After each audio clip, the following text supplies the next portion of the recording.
noite! Para quem estava na dúvida, nosso amigo Aldo saiu do armário e foi para a oficina. Vem, é hoje à noite. Boa noite, meu amigo Paulo. Boa noite, Aldo. Tudo bem com vocês? Boa noite. Tudo bom?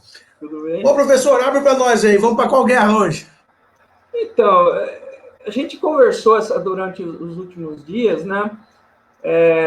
Ainda aproveitando essa questão dos acontecimentos em Cuba e em vários lugares. Aliás, parece que já arrefeceu lá em Cuba, né? Ninguém sabe o que está acontecendo mais, parece que acalmou mesmo, né? Como era esperado, aliás. Por que aconteceu e se vai acontecer de novo, está em aberto, né?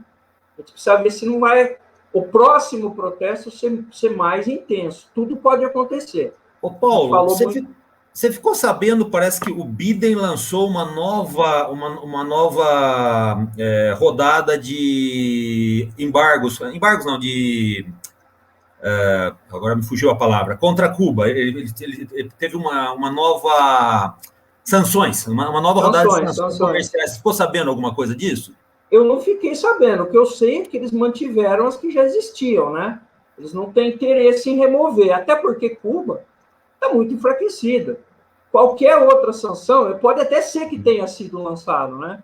Mas qualquer outra sanção que vai ser feita contra Cuba acaba se tornando até desnecessária, porque não tem muito mais o que os Estados Unidos bloquear em Cuba, né? Porque o mundo inteiro pode negociar com Cuba, os Estados Unidos é que não negocia. Porque, assim, o que eu estava vendo aí é que com a queda brutal que teve do turismo, né, todo tipo de turismo, né, quem sabe lá que tem desde turismo sexual até turismo para fazer terapia com célula fetal, para fazer terapia charlatânica de trocentas coisas, cura do câncer, né? Para levar no hotel também, né? Tubarão. Mas então, todo esse turismo, com essa coisa da pandemia, cessou, né?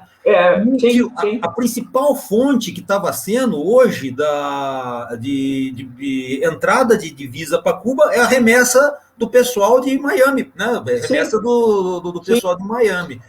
Então, eu não sei se ele pode ter agido em alguma coisa com relação a isso, né? Talvez restringindo a remessas, né? Pode ser. Eu, de fato, isso aí eu não estava sabendo. O que eu vi ainda hoje é um dado interessante. Eu não sei se o Rui e você viram, um cubano que acho que mora nos Estados Unidos fez esse levantamento. Não sei se procede, mas eu não acho impossível, tá? Ele calculou que a União Soviética, durante a época em que remetia recursos para Cuba, 4,5 vezes o apoio do Plano Marshall. Que deu para reconstruir a Europa Ocidental inteira depois da Segunda Guerra. Gente... O Aldo teve um êxtase, porque senão, segundo palavras do Aldo, a União Soviética estava de pé ainda, né? Olha, eu até... Quando a gente fala que comunista é burro, as pessoas brigam conosco. Cara, comunista é burro, velho. Então, o apoio, o Plano Marshall, eu acho que vocês sabem disso, mas não custa recapitular. Eu acho que em valores de hoje, se eu não me engano, ele nem seria tão absurdamente grande. Acho que bateria em torno de 150 a 200 bilhões de dólares. É muito dinheiro, é óbvio que é muito dinheiro. Mas só para vocês terem ideia, os americanos gastaram nessa intervenção idiota no Afeganistão 2 trilhões de dólares. Vocês têm ideia? 2 trilhões de dólares eles gastaram lá. É muito mais do que foi o Plano Marshall, entende? É um negócio complexo, é um negócio complicado. Só que deu para reconstruir a economia da Alemanha, da França, da Itália, da Grécia, Bélgica, Noruega, Dinamarca. A Portugal recebeu alguma coisa, demorou um pouco, porque os americanos queriam já remover o Salazar, né? Não conseguiram. Aí depois, quando começou os anos 50, eles abriram crédito também para os portugueses. O último que recebeu alguma coisa foi o Franco. O Franco, inclusive, teve na corda bamba por muito tempo. Até falei isso na última live nossa, que, para surpresa de alguns esquerdistas, o Franco fazia muito negócio com o Fidel Castro. A Espanha sempre foi porta aberta para Cuba, porque ele precisava de divisa e precisava fazer negócio. Aí, quando os americanos viram que não vai dar para tirar o Franco, por causa da Guerra Fria, etc. e tal, vamos liberar o plano Marshall também para a Espanha. Agora, os valores, se realmente foi, que não tenha sido 4,5, que tenha sido 1, que tenha sido 2. E Cuba está nessa miséria. É absurdo um troço desse. Onde foi parar o dinheiro? Porque falaram que mas os Castros não, né? Sim. Que pelo que ele fala, parece que o subsídio, não, além do auxílio direto, tinha o subsídio do açúcar, que os soviéticos compravam ele mais caro do que no mercado, né? Sim. E esse subsídio, pelo cálculo que eles fizeram, daria, durante o período que a União Soviética apoiou, daria em torno de 6 bilhões de dólares anual. Só que aí você faz, né, a conversão atualização. Acho que deve ter saído mais caro que o Plano Marshall, não duvido, não. Como você mesmo comentou daí lá no post, né? E agora você falou aí, inclusive, aí desse gasto absurdo, que nem eu sabia que os Estados Unidos tiveram no Afeganistão. Você vê que para você realmente manter toda a logística militar, ela é extremamente mais cara do que o investimento civil, como foi feito no Plano Marshall, né? O investimento civil, ele consegue fazer uma alavancagem de desenvolvimento. O investimento militar, não. É fundo perdido. E basicamente, como você disse lá, a União Soviética, ela queimou esse dinheiro pagando a presença militar de Cuba na África, na América Central, etc. Sim. Na Etiópia, a gente não falou sobre isso ainda, mas a Etiópia, em 76, teve uma mudança de regime na Etiópia, na África Oriental, no caso, né? Ela mudou o regime.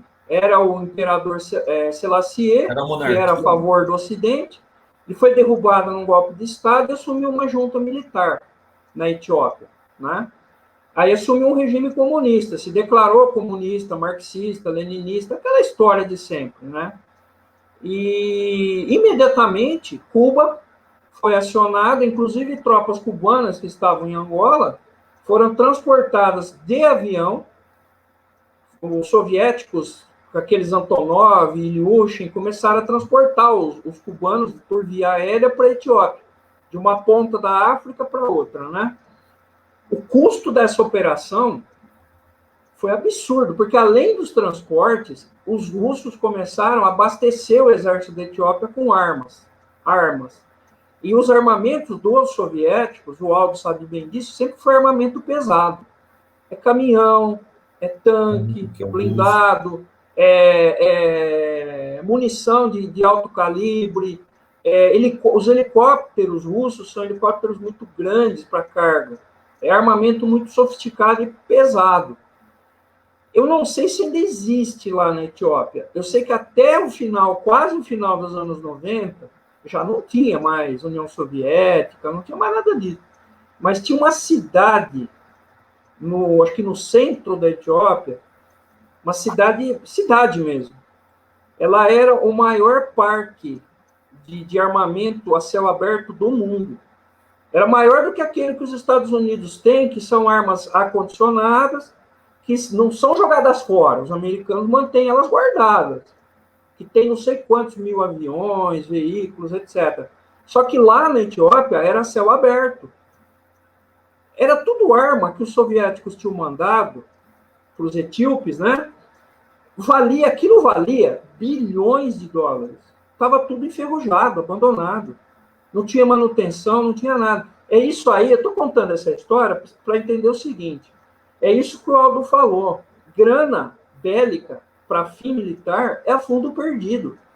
É a fundo perdido. Não dá para você recuperar isso aí mais. Até a logística de recuperação é inviável. Um tanque, um canhão pesado, etc.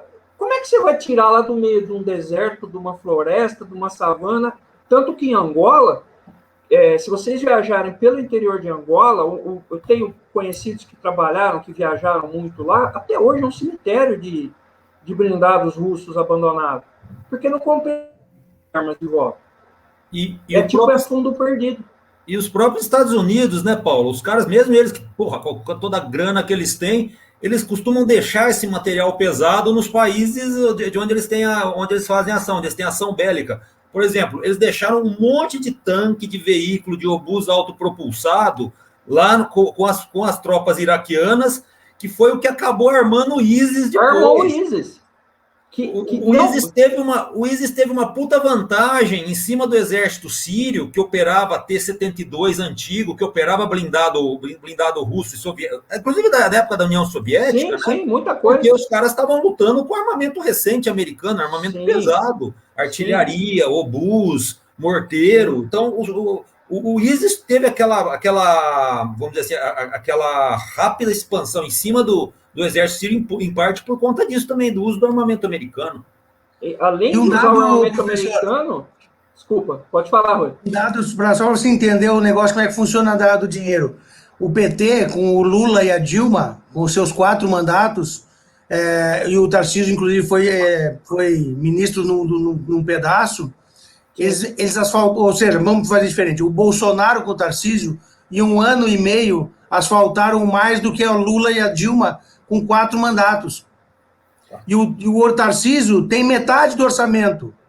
Então, olha só, os caras tiveram 4, 8, 12, 16 meses, 16 anos, com o dobro ou o triplo por ano de verba, só que o Tarcísio, em 1 ano e meio, com 1/3 da verba, foi lá e patrolou muito mais. Por quê? Porque não tem roubo. Então, onde é que foi o dinheiro de Cuba? É que assim, irmão, R$1 milhão para uma empresa séria, o cara vai trabalhar com 1 milhão. Agora, R$1 milhão para o comunista, o cara pega 1 milhão, bota 50 no bolso, paga 950. Aí o outro cara bota mais 50 e vai para 900. O cara que vai fazer a compra, ele pega 100 e já paga um negócio de 800. Não, na verdade, um negócio de 100 ele paga 800. Que o dinheiro não vale nada, na verdade, porque ele se ramifica pelo lixo e some. Não, é tudo a fundo perdido, Rui. Basicamente, economia de estilo soviético, ela é a fundo perdido. Os liberais usam muito aquele lance do cálculo econômico, né? Para explicar como é que funciona a economia. Faz sentido, porque o regime comunista, ou socialista, ou soviético, não tem a valorização, você não quantifica direito o valor das coisas. Como está tudo na mão do Estado, ele controla, teoricamente está tudo na mão do Estado, ele controla a cadeia produtiva inteira. Ele pode usar da forma que ele bem entender, tudo a fundo perdido. Isso acontece, nós estamos falando de armamento, mas acontece com infraestrutura, com capital, que por exemplo, a União Soviética sempre vendeu petróleo e cereal para se autofinanciar. Eles sempre fizeram isso, né? Somente depois da crise do petróleo, em 74, eles bombaram de vender petróleo. Eu acho que a época que a União Soviética teve o melhor boom econômico dela, por incrível que pareça. Década de 70, né? Foi 75, 76, 77, 78, até 79. Foi a época que a União Soviética, inclusive, ela mais expandiu no mundo. Ela aproveitou o vácuo do fim do Império Português, até falei agora da Etiópia, foi nessa época. Ela estava operando no Iêmen, operando na Etiópia, na Somália, na Eritreia, na Líbia, em Uganda. E ela aproveitou também, né, Paulo? Aproveitou o baque americano da derrota no Vietnã, da derrota política, né? Não militar, da derrota no Vietnã e da crise do Nixon, que abriu todo aquele período lá. E aí entrou o imbecil do Carter, né, que é considerado um dos não sei se é o pior, tão pior quanto o Obama, mas em termos de imbecilidade, foi acho que o presidente mais imbecil que os Estados Unidos tiveram. Não, né? ele perdeu, ele simplesmente, por questão ideológica, por questão, não sei exatamente o que operou ali, para ser bem sincero, mas ele abriu mão de qualquer possibilidade de reação dos Estados Unidos. O que ele teve que fazer, na verdade? Qualquer possibilidade em maior escala, porque em menor escala ele começou a estimular, ele deu carta branca para esse pessoal que a gente fala do Deep State, né? A CIA, assim, eu não vou intervir por exemplo, eu não vou intervir em Angola contra os cubanos, eu não vou intervir oficialmente. A CIA vai dar um jeito. Sabe qual é o problema de fazer isso? A CIA vai dar um jeito, só que ela vai dar um jeito por baixo do pano, é underground, é subterrâneo. Você tem que começar a lidar, muitas vezes, com bandido. Literalmente bandido, né? Você vê os caras que eles se juntaram, o Savimbi lá que você falou em Angola, o cara é bandidaço, cara. O Savimbi, O Savimbi ele é um personagem muito complexo. Eu lembro, eu não sei se vocês lembram, mas eu lembro, eu era garoto, anos 80, ele vivia na televisão brasileira. Ele dava entrevista, porque tinha brasileiro que ia para Angola. A UNITA capturava esses brasileiros. Muito engenheiro que trabalhava lá. Missionário, empreiteiro, eles pegavam e eles Capturavam usavam para fazer receber propaganda. Não, Você o falou cara que- era bandidaço.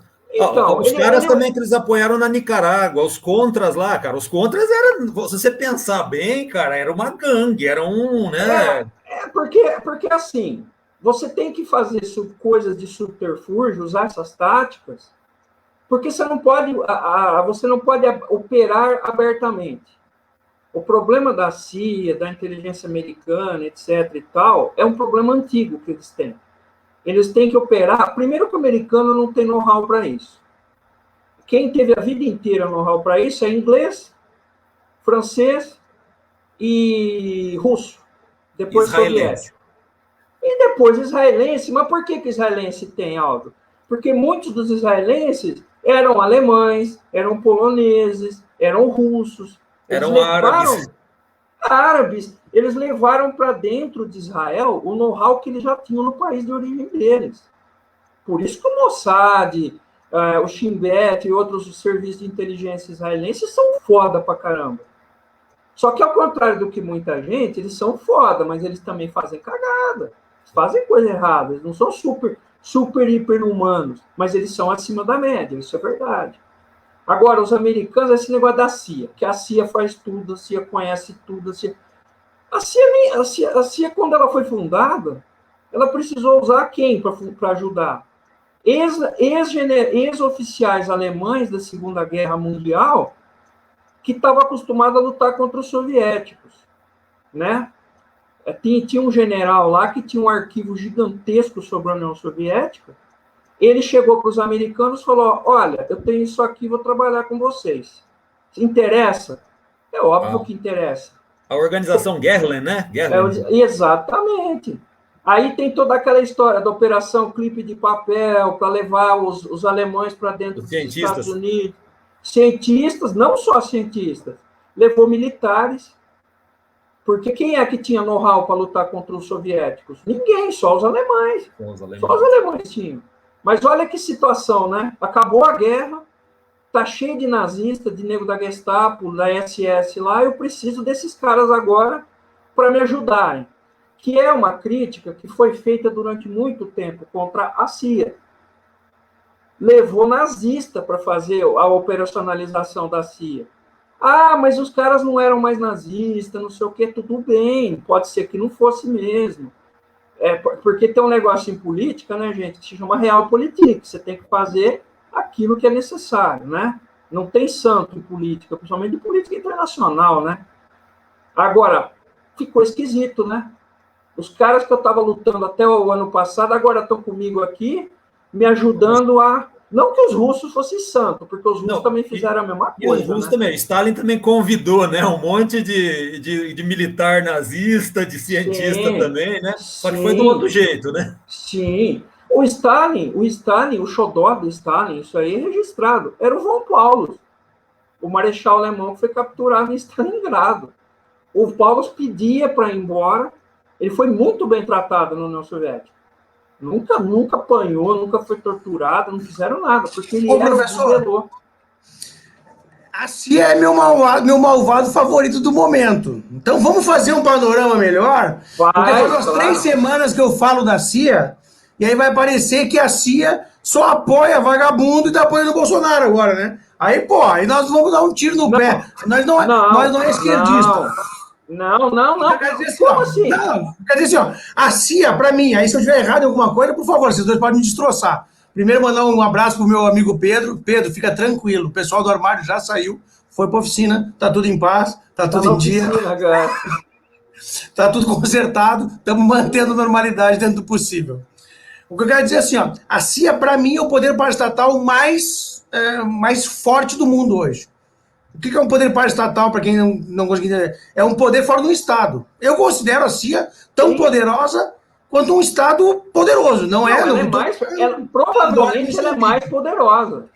Porque, como tu falou ali, esses caras estavam engendrados com Pablo Escobar, foi eles que colocaram e tiraram o Pablo Escobar, para quem não sabe, eles estavam com o Nicarágua lá, com os sandinistas, esses caras estão com todo mundo. Ou seja, os caras estão no submundo. Como eles estão no submundo, os caras têm muito poder, muita informação que a gente não consegue descobrir de outro lugar. Óbvio. Como é que o cara vai descobrir as gravações do Daniel de Cuba? Né? Então, assim, eu queria que tu desse um panorama para as pessoas, você e o Aldo, né, para deixar assim, ó, a CIA tá do lado podre e tá do lado bom, né? Porque senão a gente começa a botar e as pessoas, o Bolsonaro se aliou com os gangsters agora. Olha, eu consideraria a CIA, né, não tanto um Estado, mas como se fosse uma confederação, entendeu? A gente pode ver isso na maioria dos serviços de informações. A gente vê isso até na nossa Polícia Federal, tá? Sim. Você sempre tem grupos lá dentro, grupos de interesses, grupos com certas orientações ideológicas, né? Esses dias o Paulo até comentou, você tem um grupo dentro da CIA que é muito fortemente antirrusso, foi muito influenciado da época da Guerra Fria, né? Até hoje. Você, com certeza, você deve ter um grupo mais nacionalista dentro da CIA, entendeu? Você deve ter um grupo mais ligado ao pessoal dessa nova ordem e tal. Então, lá, na verdade, é uma confederação de interesses e que tem um jogo interno muito sujo também. Quando a gente viu aquelas coisas lá do Brennan, né, com relação às cagadas do filho do Biden, do Hunter Biden na Ucrânia, né, toda aquela coisa que depois o cara lançou, não, que o Trump estava armado com o Putin para intervenção na eleição americana, tal. Isso daí partiu de dentro da própria CIA, né? Então lá é uma comunidade de interesses, tá? Só que assim, o maior interesse sempre vai ser manter o próprio status da CIA, né? Como a gente vê, por exemplo, o que aconteceu na Rússia, que a Rússia virou um Estado umbilicalmente ligado à KGB, que é o FSB, né? Então, hoje o FSB é o Estado, né? Então, um dia até discuti com um amigo, falei, não, mas os caras ainda são comunistas, eles pensam, não, a questão lá não é ideológica, entendeu? O Putin deixou isso bem claro numa entrevista, que ele falou, não existe isso de ex-KGB, certo? Ou seja, o interesse do FSB é manter o status do FSB e, lógico, manter um domínio político em cima lá. O interesse da CIA é manter, de certo modo, o seu domínio em cima do que costuma chamar de Deep State, né? Só que você tem que ver que, diferentemente da Rússia, em que você tem realmente o FSB dominando todo o panorama, todo o serviço de informação, a coisa não é bem assim nos Estados Unidos. Você tem a comunidade da CIA, você tem a comunidade do FBI, que sempre foi muito importante, inclusive durante a Guerra Fria, isso o Paulo até pode explicar até melhor para a gente, naquela época lá do macartismo, não sei o quê, que eles atuavam tanto até mais que a CIA, né? Você tem e o NSA entra onde? O NSA que entra na comunidade de informação eletrônica, de MINT, né? Você tem ele compete junto, né, Aldo? Ele não está subordinado, né? Ele compete junto, né? Seria FBA. Sim. CIA... É como se fosse uma competição entre agências. Então tem isso daí de peculiar nos Estados Unidos também. Tá contigo, professor? Não, tá, o Aldo está correto.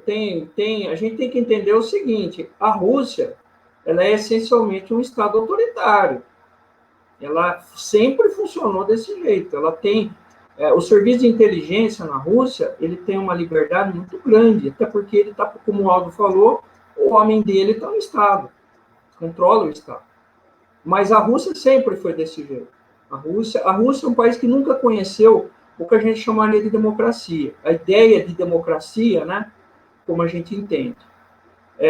Isso permite que ela tenha muitas vantagens. Inclusive, eu estava explicando sobre a CIA, não é que o Bolsonaro está do lado dos gangsters, é que serviço de inteligência não tem bonzinho. Não tem bonzinho. O Aldo estava falando do Mossad. Por que o Mossad é temido? além de ele ter muita capacidade operativa e de investigação, é porque ele é impiedoso. Ele mata quem o Estado israelense achar que deve morrer, eles matam. Que legal, né? Eles são muito foda, sim. Só que você sabe como chama isso, à luz do direito internacional? Terrorismo de Estado.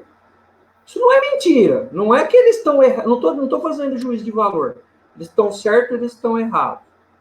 Eu estou fazendo essa ponte para entender o seguinte. No caso da CIA, especificamente, ela, teoricamente, ela tem que defender os interesses do país. Como o Aldo explicou, tem grupos que defendem mais, tem grupos que defendem menos. Isso aí está muito claro para mim.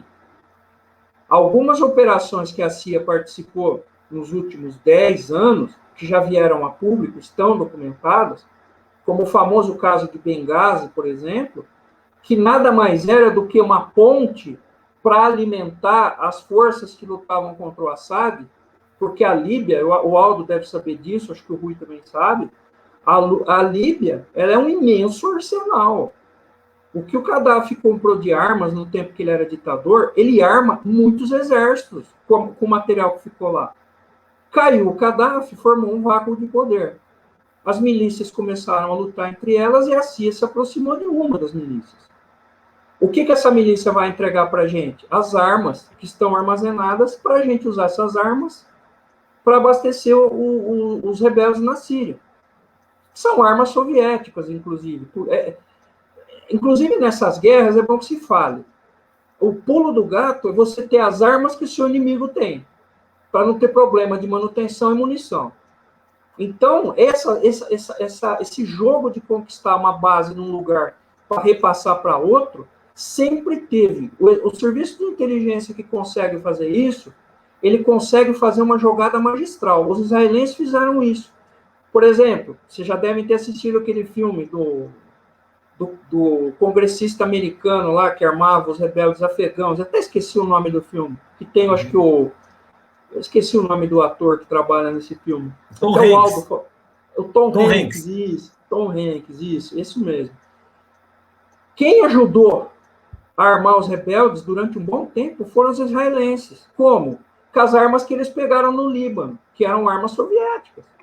E a CIA, voltando para a questão da Líbia, ela fez isso. Por que ela fez isso? Porque não podia, legalmente, o governo americano... Ó, aqui, meu filho, uma verba de $1 bilhão para você comprar arma para ir derrubar um Estado. Porque isso não pode ser feito legalmente, isso daí.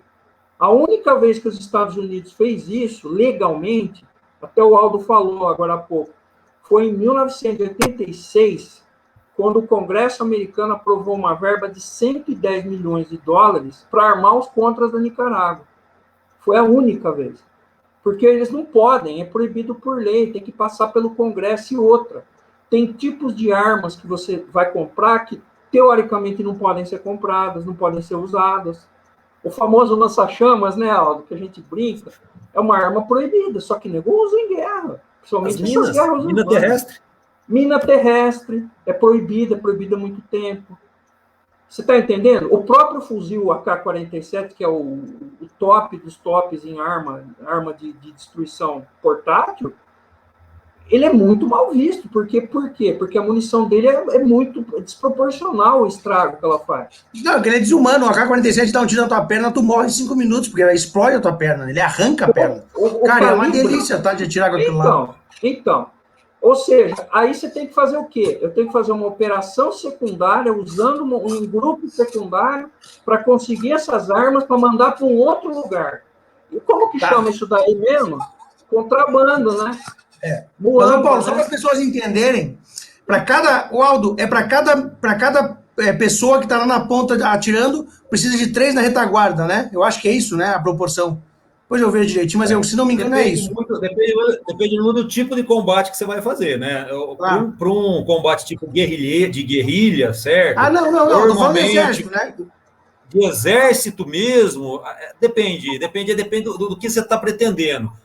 Hoje em dia, o foco, não é de hoje em dia, de uns 30, 40 anos para cá, o foco tem sido artilharia, certo?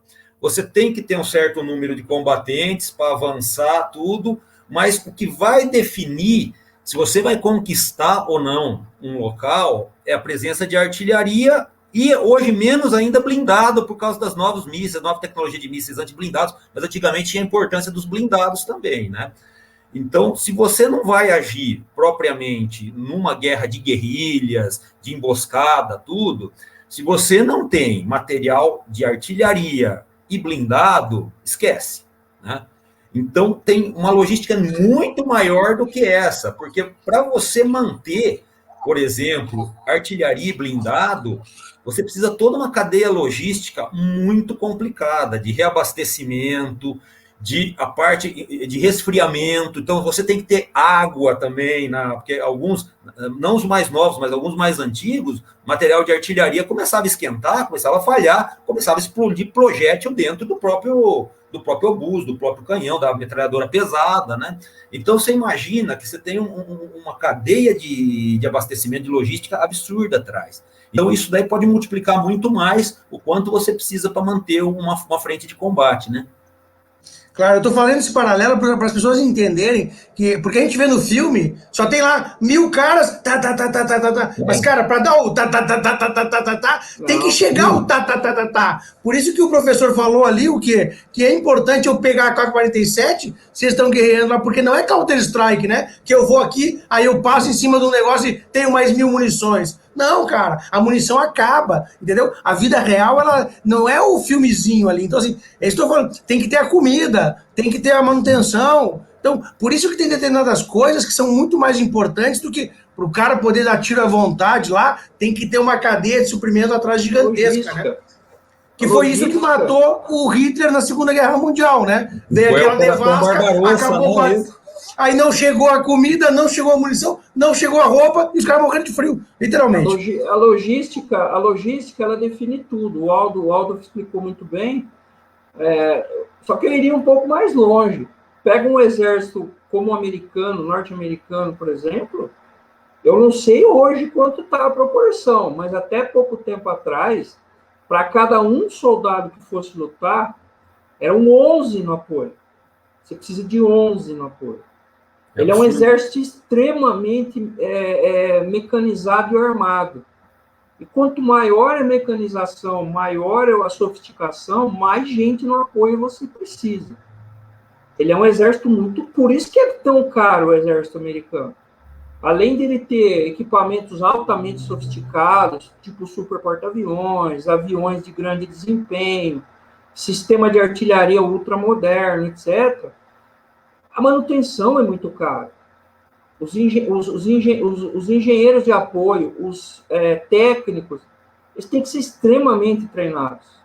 E não vai lidar com um equipamento pesado, por exemplo, um tanque, um blindado, um Abrams, por exemplo, que é um blindado mais sofisticado, né? Quantos técnicos você acha que precisa para fazer manutenção de um veículo daquele? Muitos. Porque antigamente, na Segunda Guerra Mundial, era tudo no osso, né? Era tudo na base do... Hoje não, velho. Olha, na Segunda Guerra Mundial, não é nem o escopo da nossa conversa, mas só para você ter uma ideia, só tinha 2 exércitos mecanizados. O americano, óbvio, né? E o inglês. Os outros, meu amigo, usaram o cavalo, o alemão usou cavalo até o final da guerra. Muito. E muito cavalo. Entendeu? O russo nem se fala. O russo na conquista de... Ao lado daquelas colunas que até hoje neguinho fica exaltando, o punho de aço soviético, de blindados, etc., tinha fila de camelo em Berlim. Eles traziam equipamento lá da Rússia com dromedário, sabe? Cavalo. Sim, eles traziam da ponte, né, que os americanos faziam através da Índia, os americanos e ingleses, eles traziam pelo Cazaquistão, por aquela região lá, isso mesmo, de camelo. Então, os americanos, gente, os Estados Unidos, aqui não é nem ser anti-americano, nem pró-americano. Por isso que a gente tem que, às vezes, né, que eu falei da CIA, não é que eu sou contra a favor, eu estou te explicando o quadro. Agora, uma coisa que eu sempre falo, os americanos, eles são imbatíveis em guerras convencionais. Isso que o Aldo está falando a rota que foi criada para abastecer a União Soviética com material americano e inglês que ia por mar para o Golfo Pérsico, né? Eles chegavam no porto de Bandar Abbas, que é no Irã, né? No atual Irã, desembarcava por ali de ferrovia, entrava no Cazaquistão, né? É uma obra de logística isso aí, que eu acho que é gigantesca, mas não é a maior delas. A maior obra de logística que os americanos fizeram foi a ponte aérea sobre o Himalaia, que eles mandavam equipamento para a China lutar contra o Japão por cima do Himalaia. Eles mandavam de avião. Era loucura. Uma loucura. Hoje seria muito difícil de fazer isso. Imagina centenas de aviões que levantavam voo, saíam da Índia, passavam por cima do Himalaia, tinha que subir 5, 6 mil metros, 7 mil metros, às vezes. Mais até. Mais até atravessar aquela cordilheira gigante, descer de novo, avançar não sei quantos quilômetros, centenas ou milhares de quilômetros. Tinham que ser aviões muito bons, por isso que os americanos tinham um avião com raio de alcance absurdo. Chega na China, descarrega o equipamento, volta, pega outro tanto, outro tanto, outro tanto.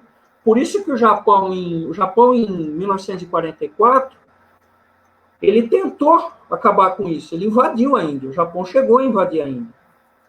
Só que, assim, a região que ele invadiu fica no atual Bangladesh. Né? Pântano. Aquilo ali, hoje, dá medo só de ver. É só rio, pântano... É literalmente um atoleiro, né, Paulo? Não, atoleiro, é pântano, rio, crocodilo, mosca, macaco, morcego, não tem estrada, não tem rio navegável. 300 mil doenças.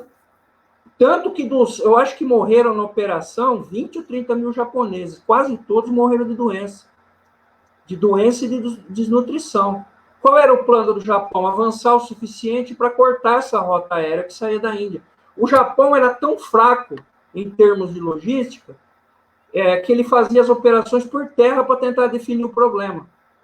Até falei numa das nossas lives que o Japão derrotou a China em 1944. Por que o Japão fez essa ofensiva? Porque os chineses estavam usando o território deles para as B-29 afundarem a frota japonesa de transporte de carga, que levava o petróleo da Indonésia para o Japão. Entendeu? Como a marinha japonesa não tinha como enfrentar esse problema, o exército, eu vou resolver. Eles atacaram os chineses, eles ocuparam uma área de 500 mil quilômetros quadrados para bloquear isso tudo. Gente, puta operação complicada, morreu muita gente, logística difícil, na China Central, rio muito grande, sabe, guerrilha, mas o Japão acabou fazendo, não serviu para nada, derrotou o chinês, mas não serviu para nada para o Japão, né? Os americanos e os ingleses, não, para que isso? Eu tenho avião, eu tenho navio, eu tenho petróleo e eu tenho indústria. E eles têm até hoje, né? Os americanos têm até hoje. Por isso que Paulo?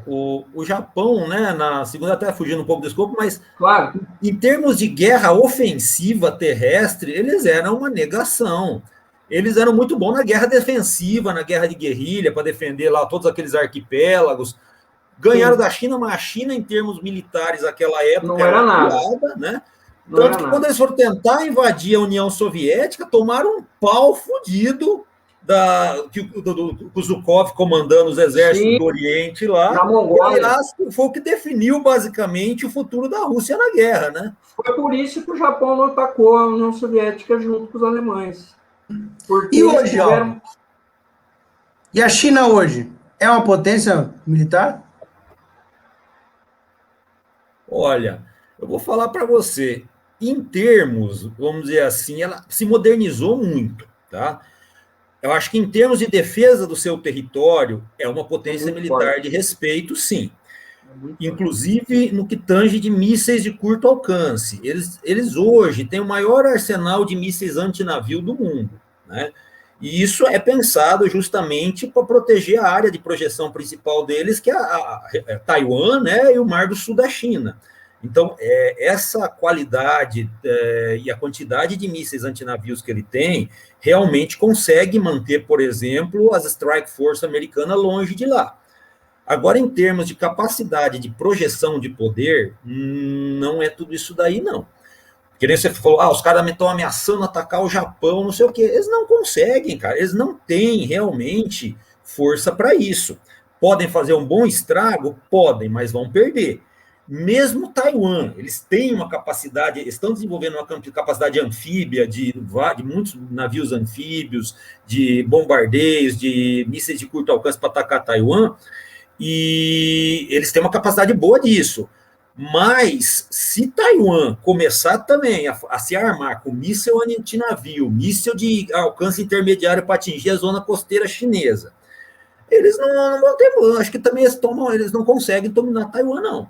Então, lá, eu acho que tem muita coisa, tem muito latido para pouca mordida também. Tá? Eu te pergunto isso porque... história do produto chinês, né? Que a gente estava comentando dia desses aí. Engenharia chinesa.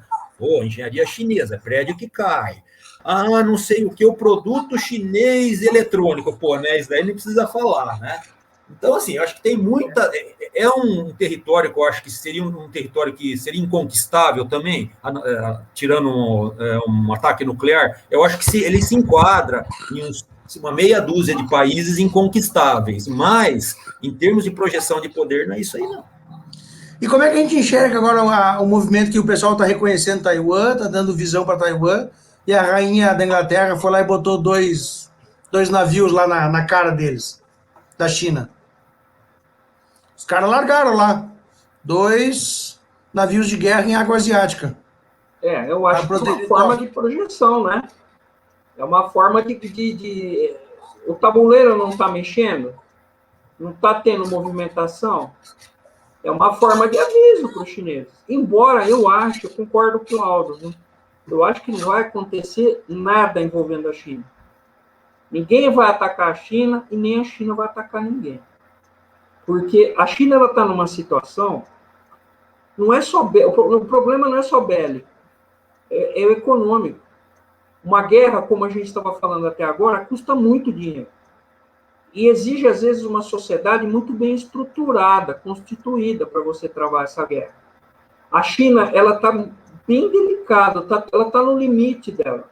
Se ela mexer uma peça errada para fazer uma guerra, que não vai trazer nenhum benefício para ela, cai todo o resto.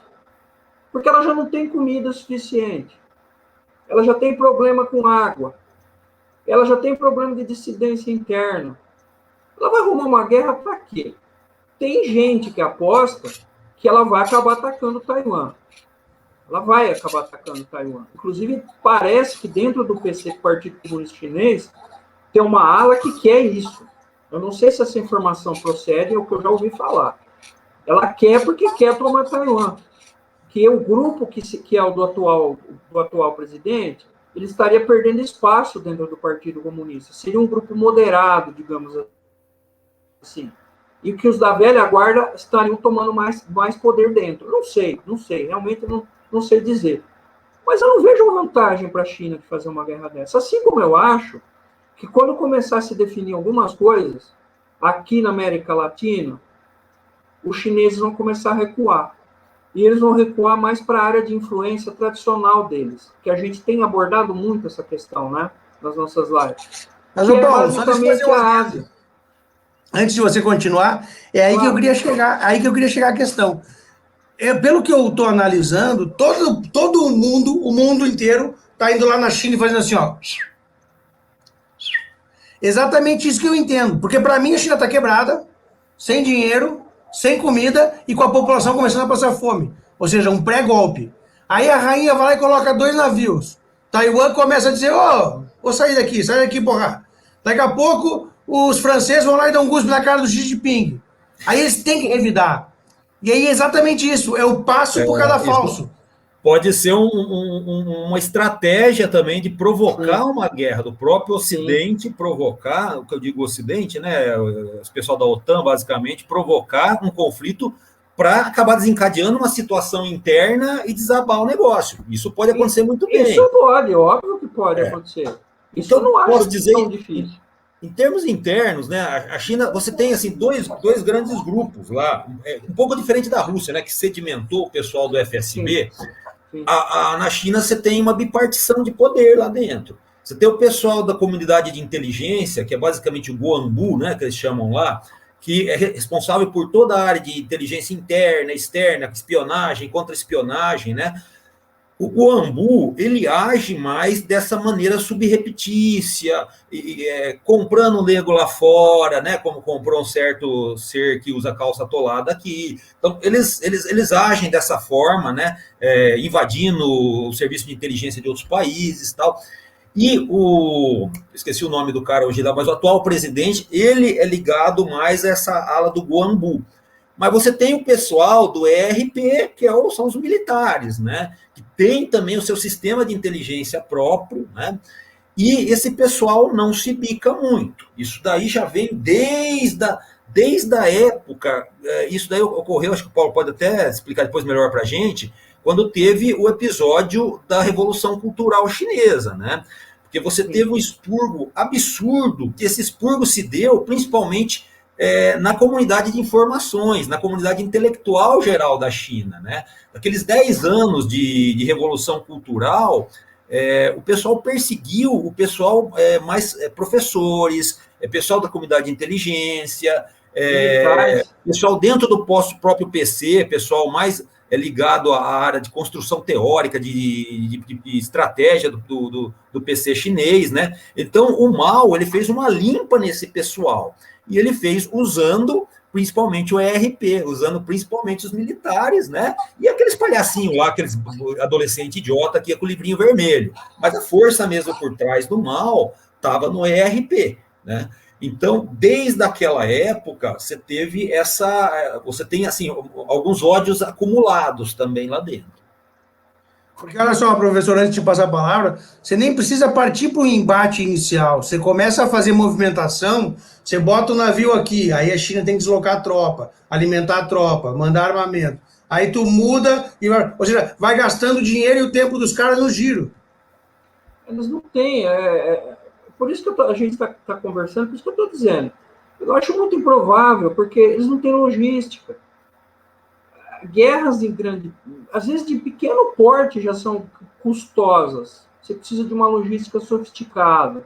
Você precisa, às vezes, usar um terceiro para fazer as coisas.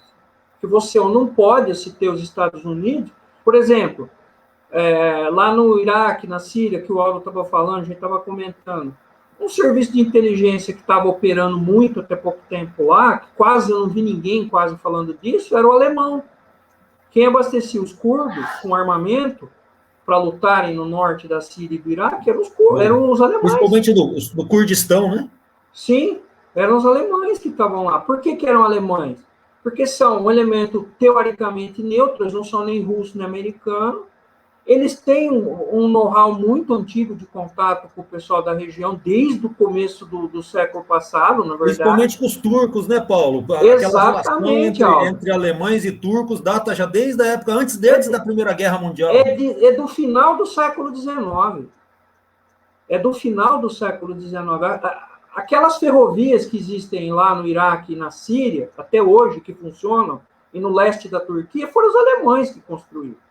Até tem um livro muito interessante que o Aldo deve conhecer, o Expresso Berlim-Bagdá, que conta essa história, é muito interessante esse livro. Legal. Ou seja, você utiliza esse know-how de um terceiro porque você não consegue fazer.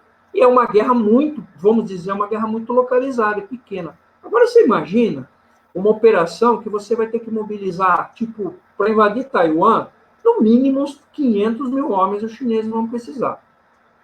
Você tem que montar um exército gigante, com logística sofisticada, para invadir um país onde você não sabe o que vai acontecer. Provavelmente guerrilha, destruição, sabotagem. Você pode ser repelido, você pode não conseguir desembarcar. Aí é um desastre, é um apocalipse. Um exército que não consegue desembarcar, lembre-se de Galípoli, né, Aldo, na Primeira Guerra, né? Os ingleses, os neozelandeses, australianos ficaram 8 meses lutando, tentando sair de uma cabeça de ponte pequena. Os turcos dizimaram os caras. Eles não conseguiram. Foi o fim da linha para o Churchill na Primeira Guerra. Sobrou tudo nas costas dele. Foi o que deu o pesadelo que a gente estava falando, vida, né? Em Galípoli, os turcos com um apoio absurdo de operadores alemães lá. Quem liderou os turcos? Exato, Aldo. Quem liderou os turcos eram generais alemães, que mantiveram os caras, vamos lutar, generais e sargentos, que mantiveram. Mas quem lutou pra caramba foram os turcos. Foram os turcos. Sim, Paulo, mas eu falei o contrário. Eu falei o seguinte: a OTAN, com a mão da rainha, começar a fazer esse joguinho de guerra. Bota 2 navios, aí a China tem que deslocar tropa, deslocar navio, custa, então. aí eles tiram e jogam para uma outra cabeça. Aí vai deslocamento, ou seja, vai matando o recurso financeiro e a moral da galera antes do embate.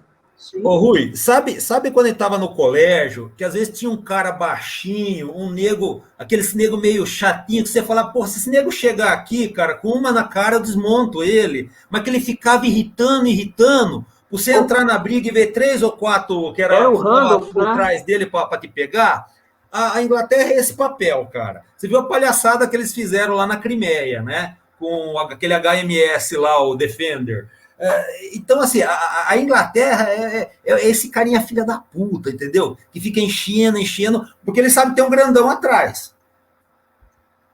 Não, perfeito, é perfeito. Ele é o carinha chato que fala pra caralho e tem bafo ainda por cima, né? Sabe aquele carinha que é de família quatrocentona, papai é rico pra caramba, só que já tá meio... O avô era rico, papai tá meio derrubado, mas ele é um mofadinha, sabe? Essa daí é a Inglaterra mesmo. Para bem ou para mal, sabe?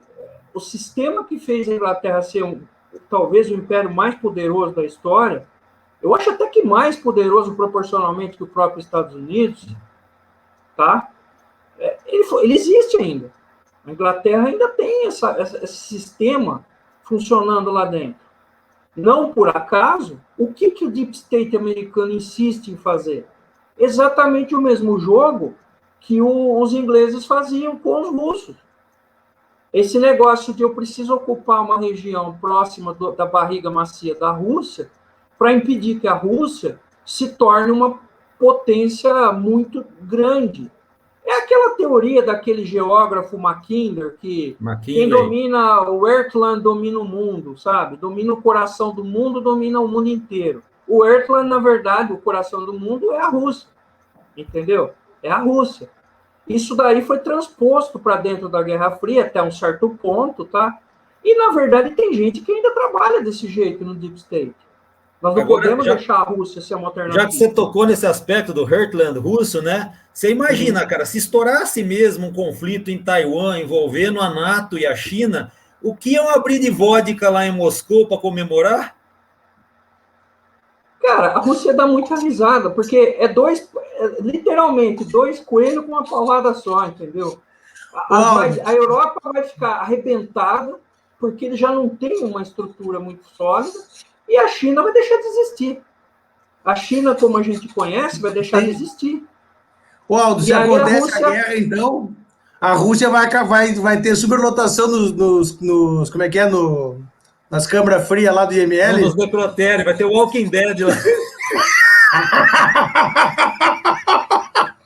Eu acho foi russo que fez aquilo lá, cara, porque russo O cara acordou mamado, quer dizer, deram como morto, porque estava bêbado, que nem um gambá, acho que não pegava nem batimento, botaram na câmara fria, o cara acordou no meio dos presuntos lá, saiu, meteu um pé na porta do necrotério, botou um jaleco que ele achou e foi voltar para depois com os amigos lá na bebedeira.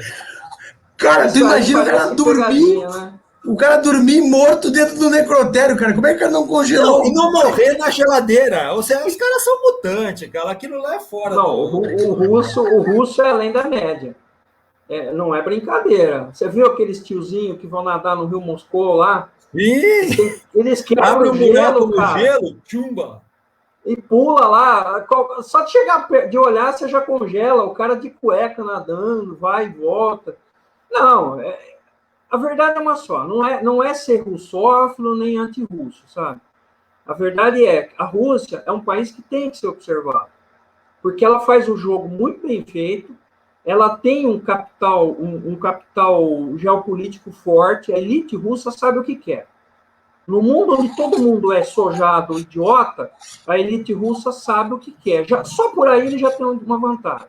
E ele tem mais uma vantagem, né, Paulo, que os rachas até podem existir lá dentro, mas o cara tem mão de ferro, então eles não precisam ficar negociando com isso, com aquilo Não, outro, né? não. O pau pega, é prisão, é cadeia, é dinheiro ou tiro da testa. Não tem... É prisão, é exílio, e se o cara sair da linha, é chazinho de polônio, entendeu?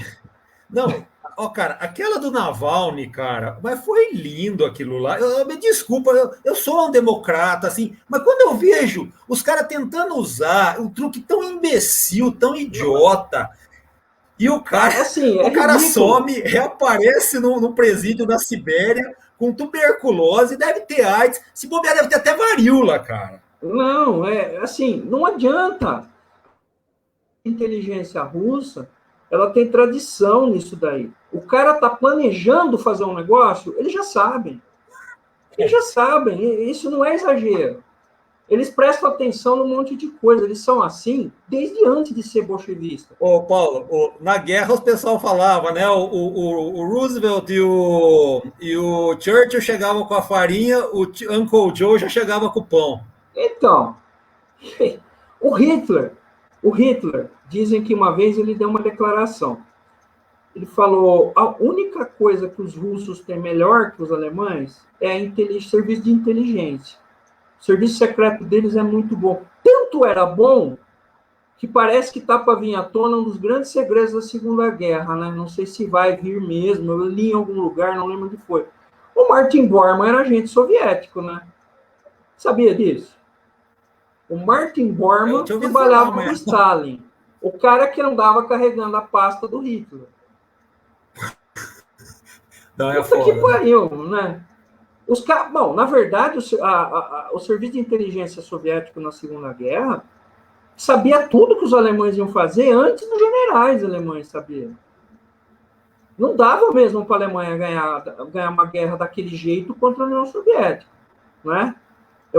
Você tem dois braços, um eu uso para combater a Inglaterra, para combater os Estados Unidos, outro para fazer... Não dá, era muito difícil, além do que os russos tinham um serviço de inteligência muito bom.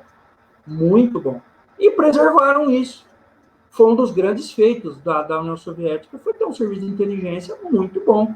E tem mais, Paulo, também depois, quando eles invadiram o leste europeu, quando eles tomaram os países, depois virou cortina de ferro, vários países lá tinham serviços de inteligência muito bons. A inteligência tcheca era um negócio absurdo, era aquele paizinho lá no meio da Europa. Os caras tinham agentes que atuavam no Brasil, no México, em Cuba. É um absurdo você pensar isso daí. É pouco lembrado, mas dois países... Sabe quem eram os dois países que a União Soviética considerava os mais difíceis e verdadeiros inimigos do Estado soviético? O Japão e a Polônia. Japão e Polônia. Um dos motivos é esse que você acabou de falar. O serviço de inteligência japonês e o serviço de inteligência polonês, eles eram espetaculares. Espetaculares. Eles sabiam tudo o que acontecia na zona, pelo menos na zona fronteiriça da União Soviética. Ninguém sabia nada, eles sabiam. Eles tinham uma rede de agentes muito fortes. E os dois serviços de inteligência trabalhavam juntos. Antes de começar a Segunda Guerra, eles trabalhavam juntos. Eles trocavam informações. E os tchecos também eram muito fortes. Aliás, era o coração do antigo Império Austro-Húngaro, né? Era onde tinha os melhores intelectuais, a melhor inteligência e a melhor indústria bélica, que, aliás, existe até hoje, né? As armas o Neto Kurvina falou que o problema do serviço de inteligência japonês era disfarçar os caras. É que, na verdade, eu até ia falar isso, mas já que o Neto falou, é bem legal. É que, uma pergunta rapidinha, sem muito coisa. Os 3 melhores do mundo hoje, serviço de inteligência. O russo. Quem que você acha, Aldo? Sim, olha, eu chuto o russo, o israelense e o inglês. O inglês. Eu apostaria nos 3. O inglês é o M6, né? Aqueles caras estão sempre na moita e nunca na visibilidade, né? Eles nunca aparecem, só em filme. Tem um outro que eu não lembro o nome também agora, mas vamos chamar de M6. Eles são muito bons também. E eles são muito antigos também. Eles são muito antigos. Eles têm uma penetração no mundo todo, né, Paulo? Pois por conta, desde aquela época do Império Britânico, eles têm uma penetração no mundo todo, é um negócio absurdo. Eles sempre usaram diplomatas, eles usaram militares, exploradores, comerciantes, eles têm uma rede muito, muito forte. O famoso banco HSBC, por exemplo, que é originário em Hong Kong, ele é ligado à inteligência britânica desde a origem. Eu vou te dizer uma coisa, Paulo, ele podia ser da inteligência russa, cara, mas era bom aquele banco, cara. Quando ele estava no Brasil, eu era cliente. Se eu fui 2 vezes na porra do banco, foi muito, cara. Quando o Bradesco comprou, cara, eu cancelei minha conta de tanto que eu tinha que ir lá. É horrível. Eu acho que era por isso. O serviço de inteligência deles era tão bom que... Ah, não, esse cara está vivo e continua sendo a mesma pessoa. Você sabe a origem do capital do HSBC? Vocês sabem a origem? Dinheiro da Guerra do Ópio. Dinheiro da Guerra do Ópio. Na origem. É interessante, né? O imperialismo britânico, ele é cheio dessas pequenas nuances, digamos assim, né? De usar a inteligência britânica também usa muito essa não só a britânica, a CIA, os russos. O negócio do narcotráfico, por exemplo, se você pegar os comuns na old school e o pessoal de direita, com razão, os dois lados vão falar. O serviço de inteligência ocidental usava as drogas e o serviço de inteligência oriental usava. Isso é verdade mesmo. Porque, voltando para o começo da nossa conversinha, né? Para você fazer operação secreta, você precisa lidar com gente do submundo. E tráfico de droga e dinheiro de droga é submundo, né? E não vai adiantar branquear o dinheiro liberando as drogas, porque vai continuar existindo isso, né? E um serviço que eu considero um serviço muito bom, um serviço em termos de África e Oriente Médio, é o serviço francês. A França, muito bem lembrado. Desde o período comercial, eles têm uma rede de inteligência montada nesses países do norte da África Central, por conta da influência no Líbano e na Síria também, eles têm um pouco naquela região lá. Tanto que uma coisa que contam, né, isso daí, que quando teve o incidente de Benghazi, né, a inteligência francesa tinha alertado o serviço, porque eles têm uma presença muito forte na Líbia, sempre tiveram, né? Tinham alertado o Departamento de Estado americano sobre a iminência do risco, né? ataque. O risco, sim, procede. É isso mesmo, o serviço francês é muito forte. Ele é muito forte e ele opera bem discretamente, eu diria, viu? Ele sempre foi muito tradicional. Eu acho que o que derrubou o serviço de inteligência francês foi os sucessivos desastres que a França sofreu. Até a Segunda Guerra Mundial, ele era um dos melhores do mundo. Era de domínio público isso. A inteligência francesa era uma das melhores do mundo. Com a Segunda Guerra, depois a Guerra da Indochina, depois a Guerra da Argélia, sabe, foi acumulando uma série de desgastes. Isso acontece muito com o serviço de inteligência. Eu acho que foi você que falou, Aldo, do FBI, né? No começo da conversa. Isso, entre as brigas, né, dos serviços. Isso. O FBI, até 1948, a CIA foi criada, acho que em 49 ou 50, não lembro agora. Era o FBI e o Serviço de Inteligência da Marinha Americana que faziam a contra-espionagem nos Estados Unidos. Já era liderado pelo Edgar Hoover. O Hoover, estou tentando lembrar o nome do giletão lá, o Hoover. Sim, já era. Ele presidiu o FBI por mais de 40 anos. Ele atravessou. Mas também esse cara era um monstro, né? Ele tinha os Estados Unidos inteiro dentro de uma caixa, né? Ele tinha dossiê de todo mundo. Isso também é de domínio público. Você conhece a historinha da morte dele lá, da secretária, tudo? Não conheço. Não? Diz que quando baixaram o caixão, a galera saiu correndo para dentro do escritório dele para tentar pegar os dossiês. Diz que a secretária estava queimando tudo, acho que não deu tempo. Olha, eu não duvido nada, porque... Só que assim, né? No final das contas, o tempo passou, o Hoover acabou sendo superado por situações que estavam acontecendo na política americana, né? A própria ascensão do Nixon teria sido... Agora... Viu, Oswaldo? Ele tirou sarro da tua cara, tirou sarro da tua cara, que estava sem sinal dentro do armário, aí ele se enfiou no armário e se trancou, né? Agora, eu não sei se era isso que ele ia falar, o Paulo, mas realmente, o Nixon, né? Tem cara hoje que ainda que tenta defender ele, mas, pensa num nego filho da puta, Rui. O Nixon foi realmente, acho que um divisor de águas dentro da política americana e que, em parte, graças a ele, permitiu que a nova esquerda subisse lá e assumisse o papel que começou a assumir depois dentro da penetração lá gramsciana dentro do Estado americano e tal, né?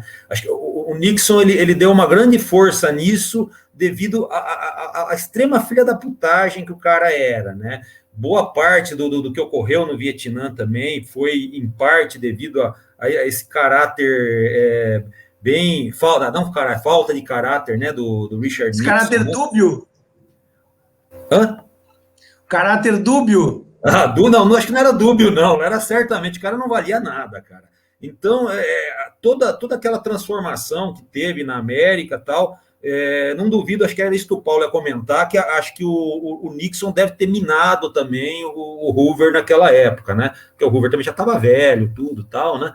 E porque assim, o Hoover até que ele tentou, inclusive, barrar essa ascensão da nova esquerda, né? O cara botava nego infiltrado em Pantera Negra, botava nego infiltrado nos movimentos da nova esquerda, tal, né? Ele tentou realmente, foi um cara que tentou segurar essa barra na América, né?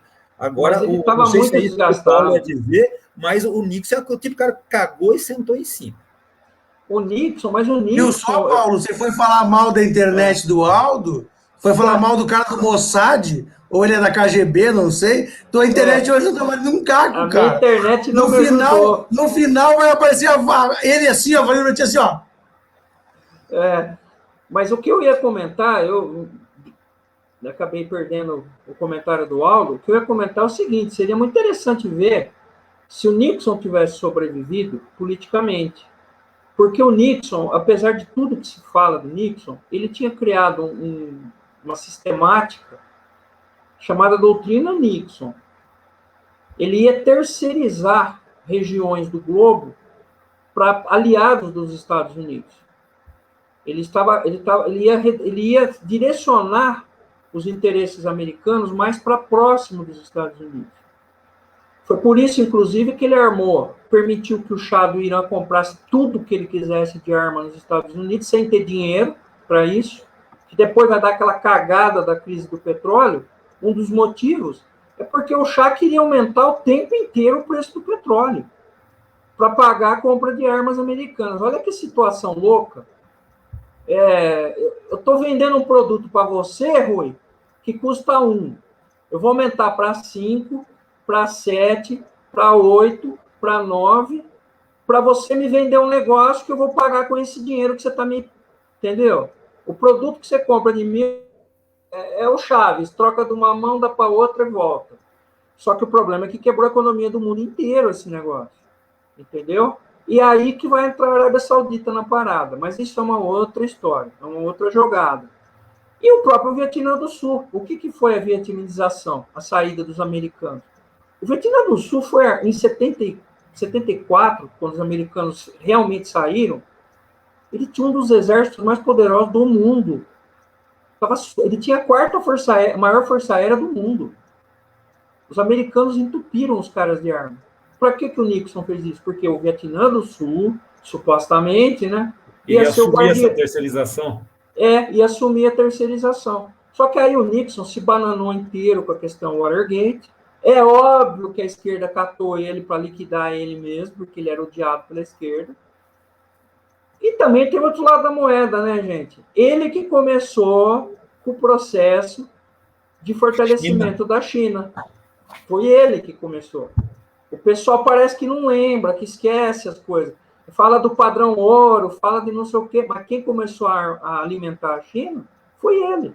Porque Paulo, o homem E aquela época a China estava totalmente quebrada, cara. Tinha acabado a Revolução Cultural. A China não ia durar. Olha, eu te digo, se ele não tivesse feito esse acordo com a China não ia durar uma década, cara. A China estava destruída economicamente. A China estava destruída. Dizem, não sei se procede a informação, que quem ficou alimentando essa ideia na cabeça do Nixon foi o Henry Kissinger. O Henry Kissinger e o pessoal do Deep State, que é anti-russo, bolou uma jogada de mestre, eles acharam. Quem é nosso inimigo nessa brincadeira? O maior? É a China, que está quebrada, ou é a União Soviética? É a União Soviética. Vamos fazer o seguinte, vamos desarmar o bloco comunista, quebrar o bloco comunista, trazendo a China para o nosso lado? Vamos propor um acordo para a China. A gente vai facilitar acesso a crédito, acesso à tecnologia, e, em troca, para começar, nós vamos pedir para a China parar de apoiar o Vietnã do Norte. Coincidência ou não, isso aconteceu em 68. A partir de 69, os chineses saíram do Vietnã do Norte. Eles pararam praticamente de apoiar o Vietnã do Norte, porque a China apoiava pra caramba o Vietnã do Norte. Chegou a ter 400 mil chineses no Vietnã do Norte. Era eles que reconstruíam tudo que os americanos destruíam com os ataques aéreos, para vocês terem ideia. Fez muita diferença para o Vietnã do Norte. Os chineses saíram. Lógico que quem ocupou o vácuo foram os russos. Mas os russos não iam mandar 300 mil homens para o Vietnã, até porque eles estão longe do Vietnã do Norte. E depois começou essa relação econômica. Quando o Irã deixou de ter centrais de espionagem da CIA, com a entrada dos ayatolás no domínio da política em 79, para onde os americanos foram com essas bases de espionagem? Para a China. A CIA tinha base na China em 81, 82, isso está documentado. Aí começou a guerra no Afeganistão. Da onde a CIA comprava grande parte das armas? Aliás, as melhores compras eram feitas com esse fornecedor, dos chineses. Quem armou a guerrilha do Afeganistão, as armas portáteis, a maior parte foram chineses. Vocês estão percebendo a jogada? Como é que funciona? E nisso a China foi crescendo. Pergunta aqui de $1 milhão que eu vou fazer agora para a gente finalizar. Eu nunca tinha visto assim um cafezinho. Vou tomar um cafezinho ali. Eu não sei se isso é corriqueiro. Eu nunca tinha percebido isso antes. A CIA dizer, Bolsonaro, senta aqui. Não sei se é normal. Então, eu queria perguntar para vocês, isso é uma coisa normal, corriqueira? Nunca vi fazer isso com o Lula, pelo menos não percebi. E, dito isto, vantagens assim mais rápidas que a gente pode botar da CIA estar do lado do Bolsonaro. Ou seja, do Brasil. Pode falar, Aldo, por favor.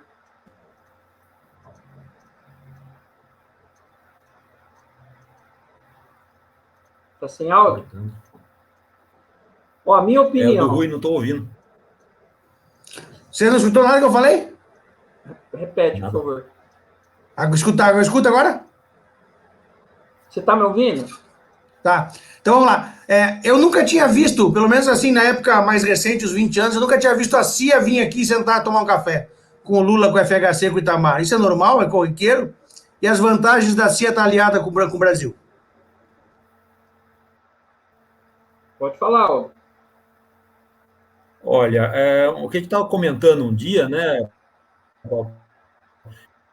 É que os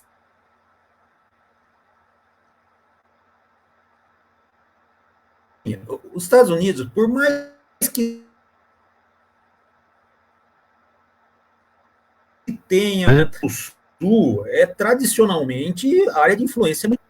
Então, tradicionalmente área de influência americana. Eu duvido que, por exemplo, qualquer um do Deep State, mesmo Deep State americano da CIA, ia querer, por exemplo, ver a China montando um esquema de poder, um Estado aliado,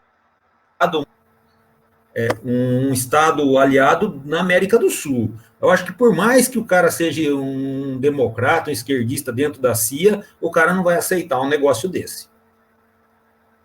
Eu concordo. E não é tão incomum, viu, Rui? Isso não é tão incomum. Na década de 80, eu lembro que tinha um general americano já era da reserva, ele vinha muito no Brasil, ele falava português fluente, chamava Vernon Walters.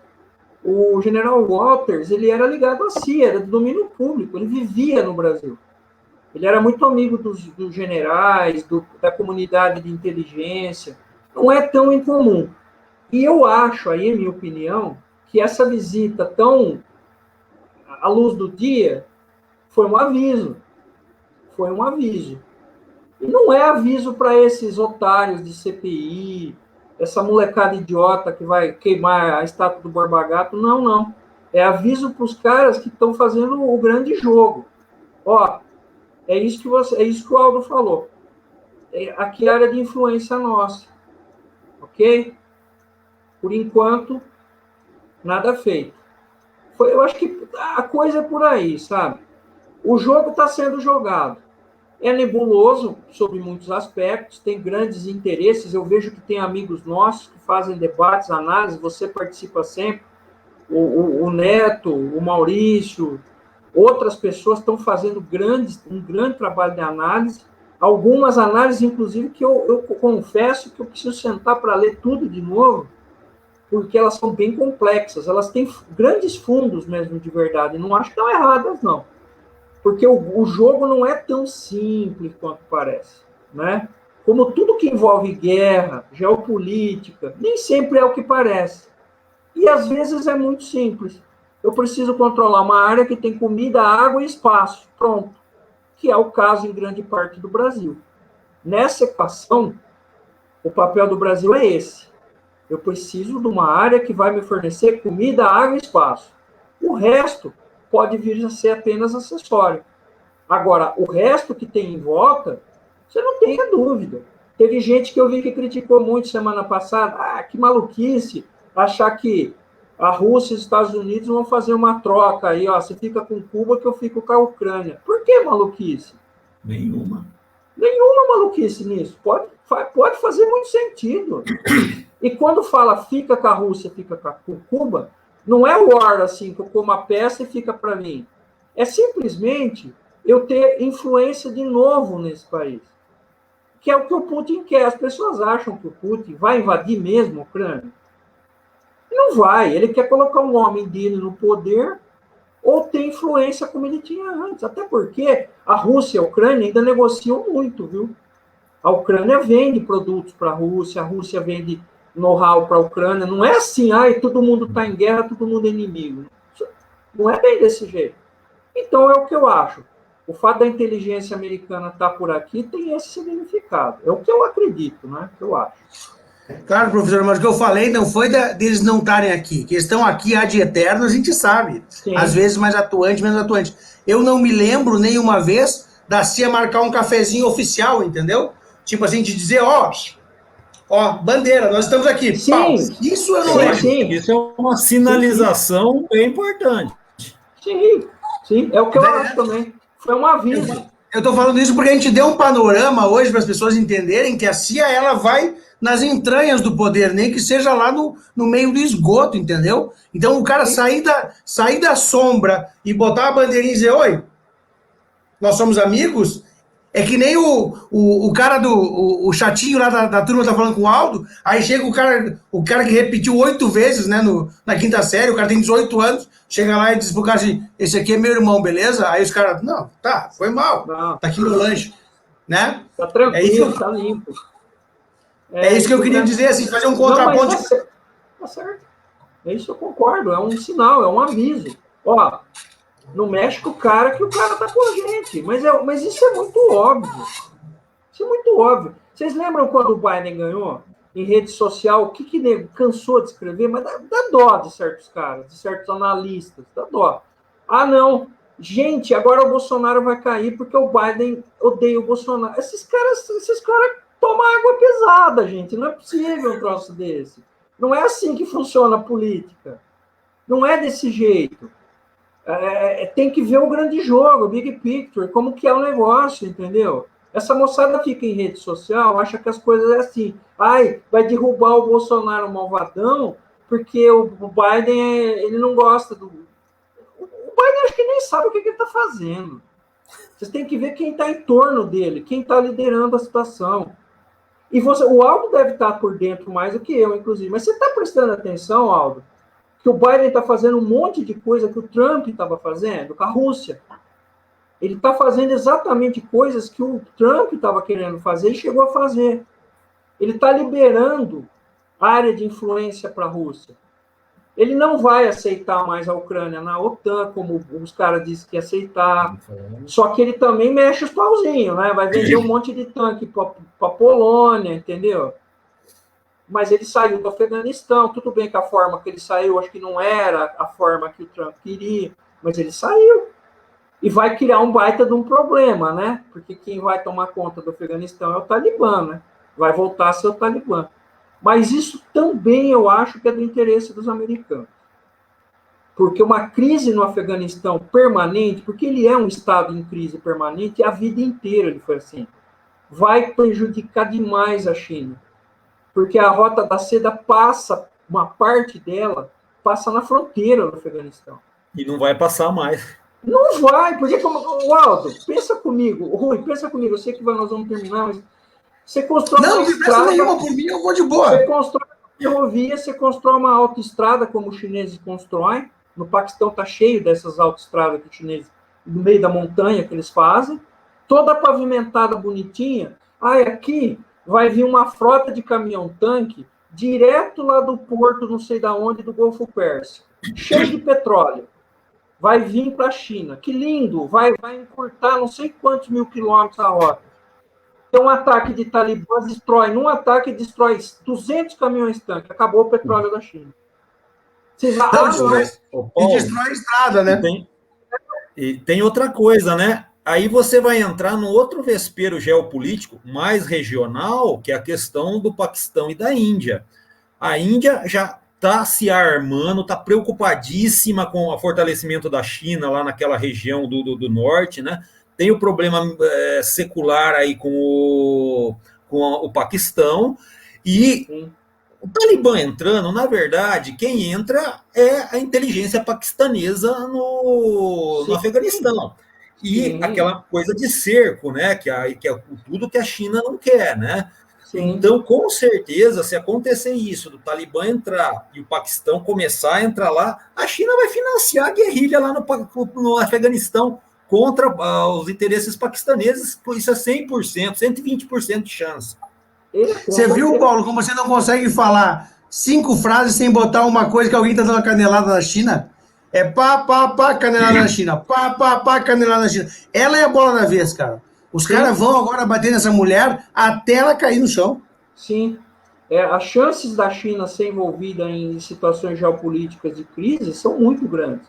Eu, particularmente, acompanho essa questão da Rota da Seda e do colar de pérola com interesse há alguns anos. Eu acho fascinante, até porque ela remete para questões de logística, questões históricas, porque no passado existiu a Rota da Seda do Império Chinês, desde os tempos de Roma. Eu acho isso tudo muito fascinante.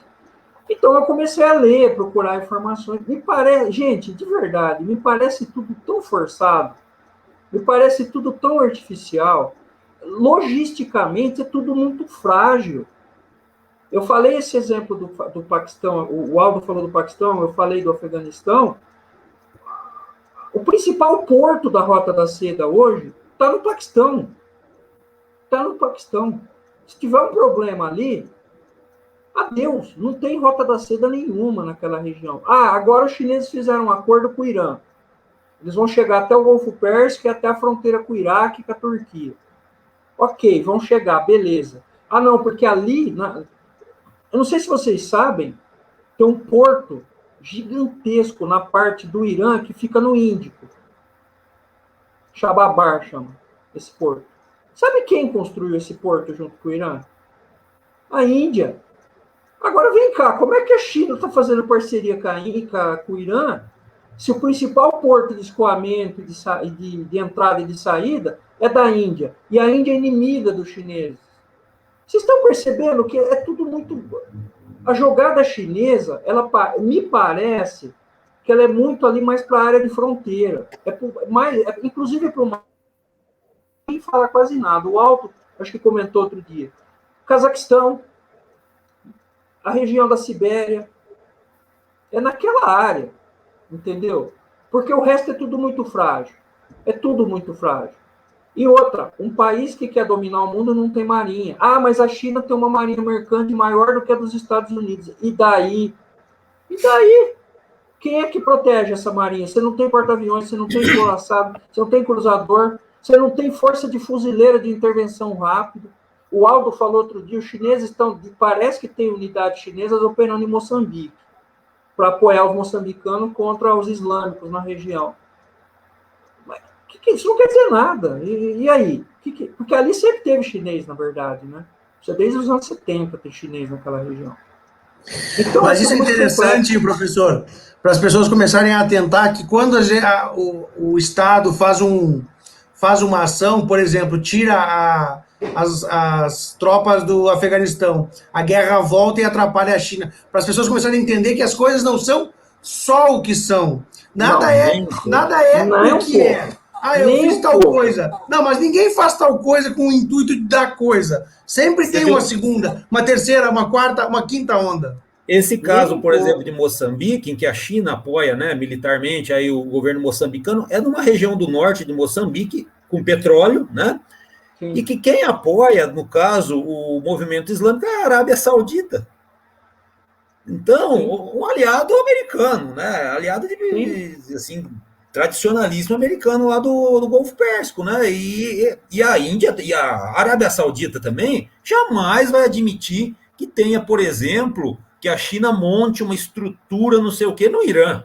Nunca, jamais. Com certeza a Arábia Saudita, eles vão fazer também um trabalho de inteligência, de sabotagem. Eles não querem fortalecimento do Irã.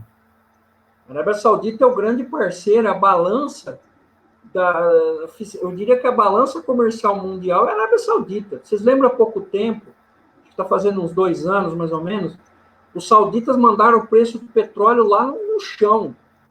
Eles mandaram porque os americanos pediram para eles fazerem isso. Eles quebraram a Venezuela. Quebraram a Venezuela, a Rússia teve problema com essa manobra. Até o Putin teve que sair da moita e falar, não, a gente aguenta por 3 meses no mínimo. Se os sauditas quiserem mandar negativo o preço do petróleo, a gente aguenta. Ele falou porque na Rússia até dava para aguentar, mas o Irã não aguenta. Não. O Irã não aguenta. Eu comecei a trabalhar eu investi em 2008, 2009. Cara, o petróleo é a coisa mais maluca do planeta Terra, cara. $50, daqui a 2 semanas, 110, depois 45. Isso aí é só para cardíaco, não pode chegar perto. Não, é um negócio. Vocês lembram, durante 2 ou 3 dias, no governo, acho que faz 2 anos também isso. Acho que foi nessa época que teve esse problema do preço, que a Arábia Saudita derrubou. Vocês lembram que estava o preço do petróleo? Ele estava o preço do barril negativo? Eu acho que era $40, $45 o barril. Se você tivesse um petroleiro para ir buscar lá, eles estavam dando o petróleo. Eles estavam dando. Estava negativo o preço do petróleo. Você está entendendo? Se bobeava, ele pagava $1 ainda. Tá aqui, toma um petroleiro. Era mais ou menos. Eu vou te dar X para você levar embora. É lógico que ninguém consegue fazer isso. Porque a logística do petróleo é complexa. Não é tão simples quanto parece. Por isso que a Arábia Saudita ela está no ponto central de tudo. Ela tem petróleo bom, fácil de extrair, e ela tem refinaria. Né? Isso, as pessoas entenderem, o petróleo brasileiro ele é pesado, ele demora mais para extrair, é mais chato para refinar, custa mais caro, porque as pessoas dizem, cara, é foda, não é barato assim. Não é barato. Não é barato, e aqui no Brasil, para atingir a autossuficiência de combustíveis, teria que ser uma carteira, teria que ser combinado petróleo e etanol. Você teria que ter uma manobra que permitisse que a maior parte da infraestrutura funcionasse nesse equilíbrio. Só que o Brasil não consegue, é difícil. Não é tão simples quanto parece. Por isso que precisa investimento em infraestrutura, em mão de obra, em qualificação técnica, científica, para o Brasil chegar num patamar mínimo de independência. Porque quem atingir independência energética está garantido. Só tem um país que está nesse patamar, que é a Rússia. Nem os Estados Unidos têm autossuficiência em petróleo. Ele precisa importar bastante. É lógico que se ele quiser, ele tem o petróleo que ele precisa. Só que ele não faz isso. Chegou a fazer em algum momento, acho que no governo do Trump. Mas depois o Biden já reverteu. Porque ele precisa fazer negócio com grupos internacionais. Não adianta. O mecanismo é complicado, não é simples, não. Não, mas a gente vai dando um pontinho de luz por sábado aqui. Quero agradecer meu amigo Aldo, que saiu do armário e veio para a oficina. Gostei mais, combina mais contigo. Mas fique à vontade, aqui a gente respeita todo mundo. Paulo, um prazer. Nós não vamos xingar o Aldo essa semana, nem tirar sarro dele, porque aí a tua internet vai funcionar bem. Hoje xinga eu, porque foi a minha que não funcionou bem. Me xinga, me xinga. Quero agradecer para todo mundo e vou passar a palavra para o Aldo e para o Paulo depois. Aldo, por favor.